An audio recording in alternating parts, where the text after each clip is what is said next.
반갑습니다. 슬기로운 지구생활의 이정입니다. 죽음을 알고 준비하고자 하는 당신은 성숙한 분입니다.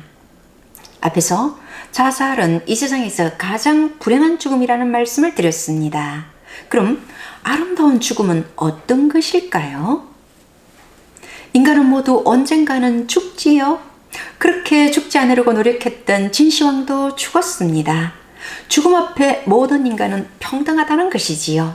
하지만 대부분의 사람들은 자신이 언젠가는 죽게 된다는 사실을 생각하기 싫어합니다. 부처님께서는 그것을 이 세상에서 가장 놀라운 일이라고 하셨지요. 허나 진화하고 성숙한 사람일수록 아름다운 죽음은 어떤 것인가에 대하여 고민하시리라 믿습니다. 하루를 알차게 보낸 사람은 밤에 단잠을 잘 수 있듯이 인생을 보람있고 아름답게 산 사람은 죽음 또한 아름답게 맞이할 수 있겠지요. 아름다운 죽음이란 보람있게 산 사람이 가벼운 마음으로 육신을 벗고 하늘로 돌아가는 것이지요. 보람있게 산다는 것은 나는 누구인가에서 말씀을 드렸듯이 관계 속에서의 나의 임무인 하늘 또는 진리를 알고 사랑하기 위해서 노력하고, 자연을 알고 사랑하기 위해서 노력하고, 인간을 알고 사랑하기 위해서 노력하며 산 사람들이라고 할 수 있겠지요. 다시 말해 보람있는 삶이란 인간의 삶의 목적인 진화를 이루기 위해서 노력한 삶이라고 할 수 있습니다. 아름다운 죽음을 맞이해야 하는 이유는 앞에서 말씀드렸듯이 죽을 때 어떤 모습으로 죽느냐가 죽고 난 후 많은 부분 영생을 좌우하기 때문입니다. 아름다운 죽음에 대해서는 세 가지로 말씀을 드릴 수 있겠습니다. 첫째, 육체적으로 건강하여 자연사를 하는 것입니다. 사고사나 자살, 병사가 아닌 죽기 직전까지 건강하게 살다가 수명이 다하여 자연스럽게 죽는 것이 아름다운 죽음이라고 할 수 있습니다. 9988234라는 숫자가 의미하는 말을 혹시 아시는지요? 연세가 있으신 분들은 대부분 아시는 말이라고 하더군요. 99세까지 팔팔하게 살다가 2, 3일 아프고 사망하는 것이라고 합니다. 100세 시대라고 하는 요즘 좋은 죽음을 대표하는 말이라고 하더군요. 99세까지는 아니더라도 건강하게 살다가 갑작스럽게 아무도 몰래 죽는 것보다는 2, 3일 아프면서 주변 분들과 인사를 나눌 시간을 가진 뒤 자연사를 한다면 아름다운 죽음이라고 할 수 있겠지요.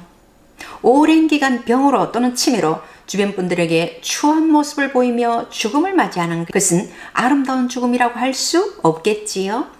마지막까지 건강하기 위해서는 평소에 운동이나 명상 등으로 기혈순환을 원활하도록 하고 과도한 육식을 피하고 채식 위주의 식단이 필수이겠지요. 육식을 즐기면 치매에 걸리기도 쉽다는 말씀을 다시 한번 더 드립니다.